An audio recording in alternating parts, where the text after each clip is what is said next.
أعوذ بالله من الشيطان الرجيم بسم الله الرحمن الرحيم وإذ أخذ الله ميثاق النبيين لما آتيتكم من كتاب وحكمة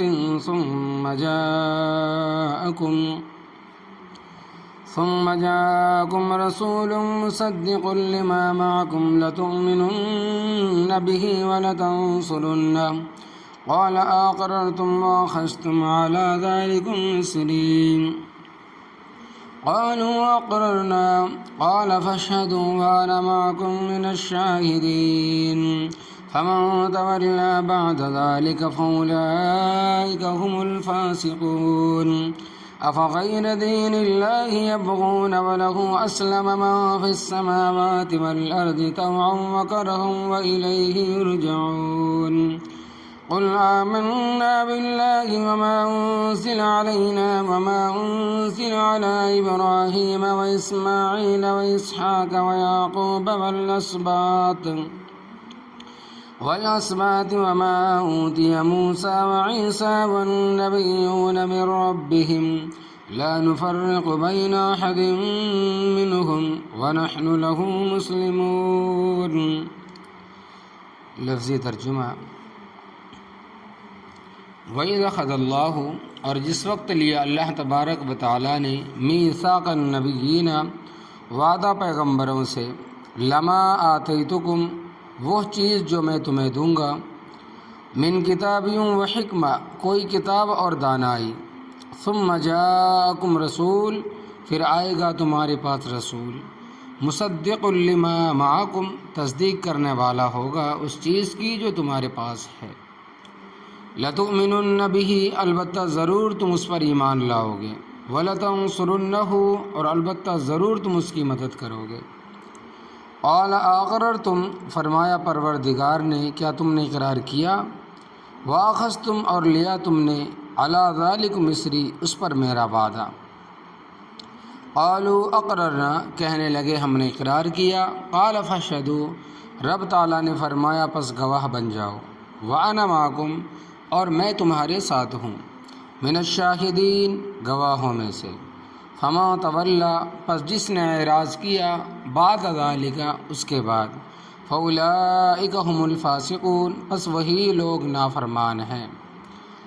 افغیر دین اللہ، کیا اللہ تبارک و تعالیٰ کے دین کے سوا کوئی اور دین، یبغون، یہ تلاش کرتے ہیں، وَلَهُ أَسْلَمَ، اور اسی کے سامنے جھکی ہوئی ہے وہ مخلوق، ما فی السماوات والارض، جو آسمانوں میں ہے اور زمین میں ہے، طوعا وکرہا، خوشی کے ساتھ اور جبراً، وَإِلَيْهِ يُرْجَعُونَ، اور اسی کی طرف لوٹائے جائیں گے.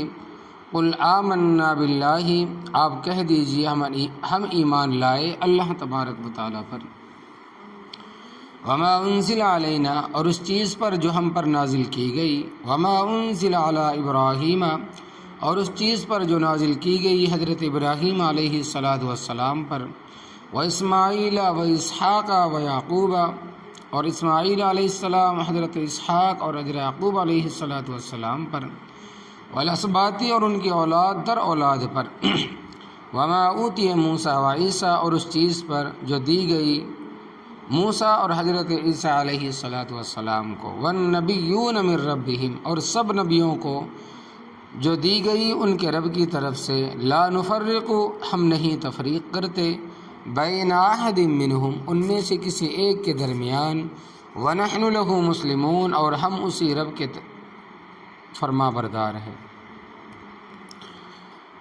اس سے پہلے تم یہ بات خاصی تفصیل کے ساتھ سن چکے ہو کہ سن 4 ہجری میں نجران کے عیسائیوں کا ایک وفد جو 60 آدمیوں پر مشتمل تھا، نبی کریم صلی اللہ علیہ وسلم کے پاس آیا، اور ان کے آنے کا اصل مقصد تو اتنا ہی تھا کہ آپ صلی اللہ علیہ وسلم کی باوفا رعایا ہیں، ہم پر جو ٹیکس وغیرہ عائد ہوتا ہے اس کی تفصیل ہمیں بتا دیں. لیکن چونکہ پڑھے لکھے لوگ تھے، مختلف قسم کی علمی باتیں بھی ہوئی جن کے متعلق پہلے بیان ہو چکا ہے. آخر میں انہیں نے یہ شوشہ چھوڑا کہ ٹھیک ہے تم نبی ہو گئے، مگر عربوں کے لیے، ہم جو بنی اسرائیل ہیں یہ دوسری قومیں ہیں، ان کے لیے تمہاری نبوت تسلیم کرنا ضروری نہیں ہے۔ اس سلسلے میں اللہ تبارک و تعالیٰ نے یہ آیت نازل فرمائی کہ ان کا یہ دعویٰ بالکل بے بنیاد ہے، کیونکہ آپ صلی اللہ علیہ وسلم کی نبوت کا اقرار تو اللہ تبارک و تعالیٰ نے تمام پیغمبروں سے لیا کہ میرے اس پیغمبر پر ایمان لانا ضروری ہوگا، یعنی کہ نبی کریم صلی اللہ علیہ وسلم پر جو سب سے بعد میں آئے گا۔ اور تمام پیغمبروں نے اس کا اقرار بھی کیا کہ ہم مانتے ہیں، اور ان پیغمبروں میں موسیٰ علیہ السلام بھی ہیں، حضرت عیسیٰ علیہ السلام بھی ہے، اور سیدنا حضرت داؤد علیہ السلام بھی ہے۔ تو فرماتے ہیں کہ اے یہودیوں اور عیسائیوں اور سابیوں، تمہارے پیغمبر تو آپ صلی اللہ علیہ وسلم کی نبوت کا اقرار کریں، اور تم کس بات کی مولی ہو کہ انکار کرو اور کہو کہ آپ صلی اللہ علیہ وسلم کی نبوت صرف عربوں کے لیے ہے، ہمارے لیے نہیں ہے۔ تو یہ تمہارا جو دعویٰ ہے بالکل بے بنیاد ہے۔ اللہ تبارک و تعالیٰ فرماتے ہیں کہ نبی کریم صلی اللہ علیہ وسلم کی نبوت اتنی عام تھی کہ میں نے تمام پیغمبروں سے اس کا اقرار لیا۔ فرمایا کہ وَإِذْ أَخَذَ اللَّهُ مِيثَاقَ النَّبِيِّينَ، اور جس وقت لیا اللہ تبارک و تعالیٰ نے وعدہ پیغمبروں سے۔ یہ وعدہ کب لیا گیا؟ تو اس کے بارے میں دو تفصیلیں منقول ہے۔ ایک تفسیر تو یہ ہے کہ جب اللہ تبارک و تعالیٰ نے عالم ازل، عالم ارواح، عالم میثاق میں ساری مخلوق کی ارواح کو اکٹھا کیا، یعنی جتنی مخلوق تھی سب روحوں کو اکٹھا کیا اور ان کو ادراک اور شعور عطا فرمایا، سمجھ عطا فرمایا، اور سب کو کہا کہ الستُ بربکم، کیا میں تمہارا رب نہیں ہوں؟ تو فرمانے لگے کہ قالوا بلا، سب نے جواب دیا اور کہا کیوں نہیں، تو ہی تو ہمارا رب ہے۔ تو جس مقام پر اپنی الوہیت کا وعدہ لیا تھا وہیں پر تمام پیغمبروں کو الگ کر کے آپ صلی اللہ علیہ وسلم کی نبوت کا بھی اقرار لیا کہ میں ایک نبی بھیجوں گا، اس پر سب کا ایمان لانا ضروری ہے۔ سب نے کہا ہمیں منظور ہے۔ اللہ تبارک و تعالیٰ اکثر یہی تفسیر بیان کرتے ہیں۔ اور دوسری تفسیر یہ ہے کہ دنیا میں جب پیغمبر تشریف لائے سب سے الگ الگ وعدہ لیا گیا۔ مثلا کہ جب حضرت آدم علیہ السلام دنیا میں تشریف لائے تو اللہ تبارک و تعالیٰ نے ان سے وعدہ لیا کہ ایک نبی آئے گا، اس پر ایمان لانا ضروری ہے، اگر تمہارے دور میں آ جائے تو اس کی مدد کرنا ضروری ہے۔ حضرت آدم علیہ السلام نے کہا کہ میرا ایمان ہے۔ اسی طرح جب حضرت شیش علیہ السلام تشریف لائے تو ان سے بھی وعدہ لیا گیا، اور جب نوح علیہ السلام تشریف لائے تو ان سے بھی وعدہ لیا گیا۔ پھر جب حضرت ابراہیم علیہ السلام تشریف لائے تو ان سے بھی وعدہ لیا گیا۔ یعنی کہ جو پیغمبر جس وقت دنیا میں تشریف لائے ان سے اسی وقت وعدہ لیا گیا، اور وعدہ اس عنوان سے لیا گیا کہ لما آتیتکم، البتہ وہ چیز جو میں تمہیں دوں گا، من کتابیوں و حکمتن، کوئی کتاب اور حکمت اور نبوت، یعنی کہ میں تمہیں کتاب دوں گا، وہی آئے گی، حکم دوں گا، دانائی کی باتیں دوں گا، یہ تمہارا منصب ہے، اس کو سمجھ لو کہ تم ہو کون۔ ثم جاءکم رسول، پھر آئے گا تمہارے پاس رسول، مصدق لما معکم، تصدیق کرنے والا ہوگا اس چیز کی جو تمہارے پاس ہے۔ توحید و رسالت، میعاد، جو بھی اصولی باتیں ہیں وہ ان کی تصدیق کرے گا۔ پھر وہ پیغمبر جب تمہارے پاس آئے تو یہ وعدہ کرو لتؤمنن بہ، البتہ ضرور بالضرور تم اس پر ایمان لاؤ گے، ولتنصرنہ، اور البتہ ضرور تم اس کی مدد کرو گے۔ یہ وعدہ اللہ تبارک و تعالیٰ نے لیا۔ قال اقررتم، فرمایا پروردگار نے کیا تم نے اقرار کیا؟ تو اس وعدے کا وہ آخری پیغمبر جب آئے گا اس پر ایمان لاؤ گے، اور اگر تمہارے دور میں آ گیا تو تم اس کی مدد بھی کرو گے۔ وَأَخَذْتُمْ عَلَىٰ ذَلِكُمْ مِصْرِي، اور لیا تم نے اس پر میرا وعدہ اور مان لیا۔ قالوا اقررنا، پیغمبروں نے کہا کہ ہم اقرار کرتے ہیں۔ ہم اس عہد کو پورا کریں گے، آنے والے پیغمبر پر ایمان بھی لائیں گے، اور اگر ہمارے دور میں آیا تو ہم اس کی مدد بھی کریں گے۔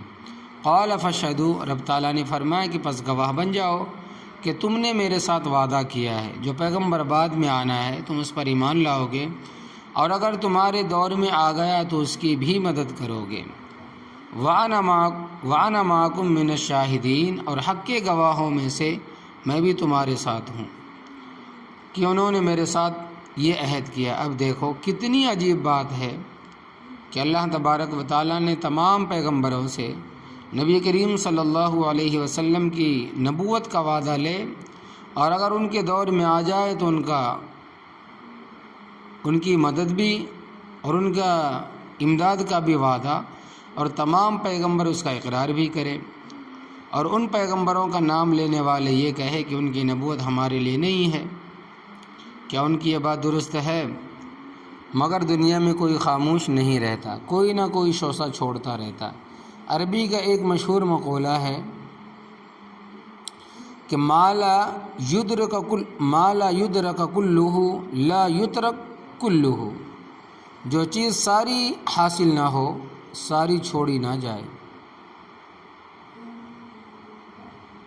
مطلب یہ ہے کہ اگر بندے کو ساری نہ ملے تو کچھ نہ کچھ تو ملنی چاہیے، پھر وہ پیغمبر عملی طور پر آپ صلی اللہ علیہ وسلم کی مدد نہ کر سکے تو اللہ تبارک و تعالی نے حضرت عیسیٰ علیہ السلام کو اس مقصد کے لیے زندہ رکھا ہوا ہے۔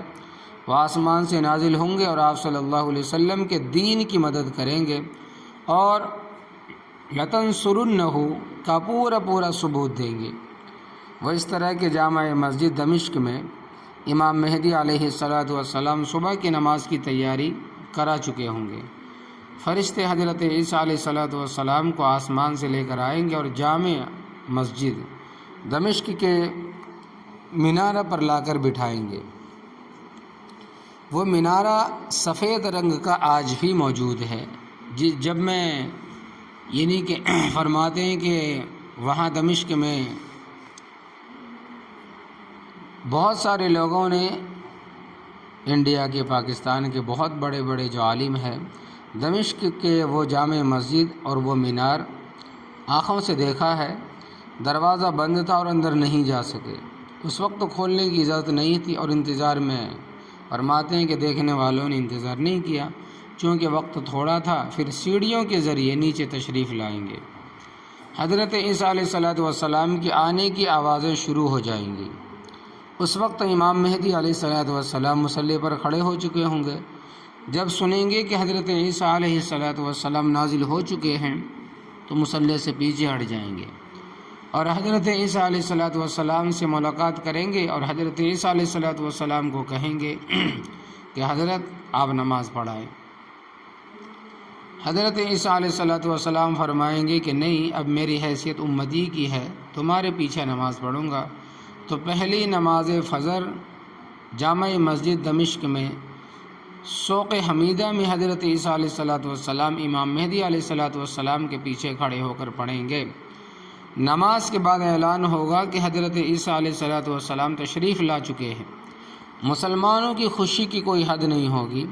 حضرت عیسیٰ علیہ السلام جہاد کا حکم دیں گے۔ سب سے پہلے حضرت عیسیٰ علیہ السلام اسرائیل کے علاقے میں ایک مقام ہے جس کا نام ہے لد، اس کے دروازے پر دجال کو اپنے ہاتھ مبارک سے قتل کریں گے، یعنی سچا مسیح جھوٹے مسیح کو قتل کرے گا۔ پھر یہود و نصارہ اور دوسرے کافروں کے ساتھ لڑائی ہوگی۔ جن علاقوں میں حضرت عیسیٰ علیہ السلام کا اثر و رسوخ ہوگا ان علاقوں میں اسلام کے بغیر کوئی دین نہیں رہے گا، اسلام ہی اسلام ہوگا۔ یہی 5 نمازیں اور 30 روزے ہوں گے جو ہم پڑھتے اور رکھتے ہیں، اور حضرت عیسیٰ علیہ السلام قرآن و حدیث کے مطابق فیصلہ فرمائیں گے، اور اس طرح وہ حضرت صلی اللہ علیہ وسلم کے دین کی مدد اور نصرت فرمائیں گے۔ اور پختہ عہد کرنے کے بعد فما تولى بعد ذلك، پر جس نے اعراض کیا اس کے بعد، یعنی کہ منہ موڑا اس چیز کے بعد، یعنی پیغمبروں نے تو آپ صلی اللہ علیہ وسلم کی نبوت کا اور آپ صلی اللہ علیہ وسلم کی نصرت کا اقرار کیا، اور دوسرے لوگ اعراض کریں گے، منہ موڑیں گے، پیچھے ہٹیں گے، فاولئک هم الفاسقون، تو وہی لوگ نافرمان ہوں گے کہ پیغمبر تو اقراری ہو اور امتی کہیں کہ آپ صلی اللہ علیہ وسلم کی نبوت اور دین ہمارے لیے نہیں ہے، آپ صلی اللہ علیہ وسلم کی نبوت اور دین ہمارے لیے نہیں ہے، اور آپ صلی اللہ علیہ وسلم پر ایمان لانا اور آپ صلی اللہ علیہ وسلم کے دین کی مدد کرنا ہمارے لیے ضروری نہیں ہے، ہمارے لیے ہمارا اپنا مذہب، یہ کیسی منطق ہے بھائی؟ بے شک حضرت عیسیٰ علیہ السلام کا مذہب اپنے دور میں حق تھا، حضرت موسیٰ علیہ السلام کا مذہب اپنے دور میں سچ تھا، صحیح تھا، اسی طرح باقی پیغمبروں کا، مگر جب حضرت صلی اللہ علیہ وسلم تشریف لے آئے تو پہلے سب دین منسوخ ہو گئے، ختم ہو گئے۔ اس کو تم اس طرح سمجھو کہ آسمان میں ستارے ہیں، کسی کی روشنی کم اور کسی کی زیادہ ہے۔ تو اللہ تبارک و تعالیٰ فرماتے ہیں کہ وَبِالنَّجْمِ هُمْ يَهْتَدُونَ، پارہ نمبر 14، اور لوگ ستاروں سے بھی راستے معلوم کرتے ہیں، یعنی لوگ ستاروں سے بھی فائدہ اٹھاتے ہیں، مگر جب سورج طلوع ہو جائے تو پھر ستاروں کی روشنی کی کیا ضرورت ہے؟ دوسرے پیغمبر ستاروں کی مانند ہے، اور نبی کریم صلی اللہ علیہ وسلم آفتاب نبوت کے مانند ہے، یعنی آفتاب کے مانند ہے۔ آپ صلی اللہ علیہ وسلم کی تشریف آوری کے بعد ستاروں کی روشنی تلاش کرنے والا دیوانہ اور مجنوں ہے، اسے پاگل خانے میں بند کر دینا چاہیے۔ ان پیغمبروں کی شریعتیں اپنے اپنے زمانے میں حق اور سچ تھیں، جب نبی کریم صلی اللہ علیہ وسلم تشریف لے آئے تو سارے دین ختم اور منسوخ ہو گئے، اب کامیابی صرف اسلام میں ہے۔ فرمایا افغیر دین اللہ یبغون، کیا پس اللہ تبارک و تعالیٰ کے دین کے سوا کوئی اور دین تلاش کرتے ہیں؟ وَلَهُ أَسْلَمَ مَا فِي السَّمَاوَاتِ وَالْأَرْضِ، اور اسی کے سامنے جھکی ہوئی وہ مخلوق ہے جو آسمانوں میں ہے اور زمین میں ہے۔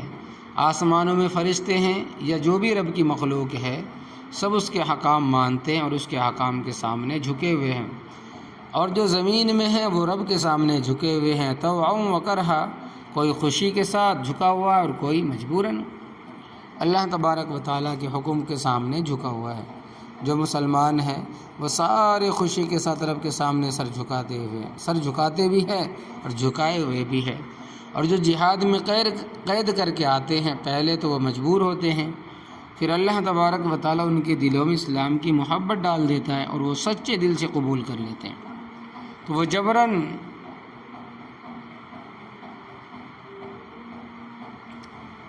جبراً اب خوشی میں تبدیل ہو گیا۔ پھر اللہ تبارک و تعالیٰ کے حکام دو قسم کے ہیں، تشریعی اور تکوینی۔ تشریعی یہ ہے کہ مثلاً تم رب پر ایمان لاؤ، پیغمبروں پر ایمان لاؤ، کتابوں پر ایمان لاؤ، فرشتوں پر ایمان لاؤ، تقدیر پر ایمان لاؤ، نمازیں پڑھو، روزے رکھو، قیامت پر ایمان لاؤ، قبر حشر پر ایمان لاؤ، یہ شرعی احکام ہے، اور مومن ان کو خوش دلی کے ساتھ تسلیم کرتے ہیں۔ اور تکوینی حکام یہ ہے کہ مثلا رب تعالیٰ کسی کو بیمار کرتا ہے، کسی کو مارتا ہے، کسی کو اولاد دے کر چھین لیتا ہے، کسی کو مال دے کر چھین لیتا ہے، تو اس کے تکوینی حکام جبراً مانتے ہیں۔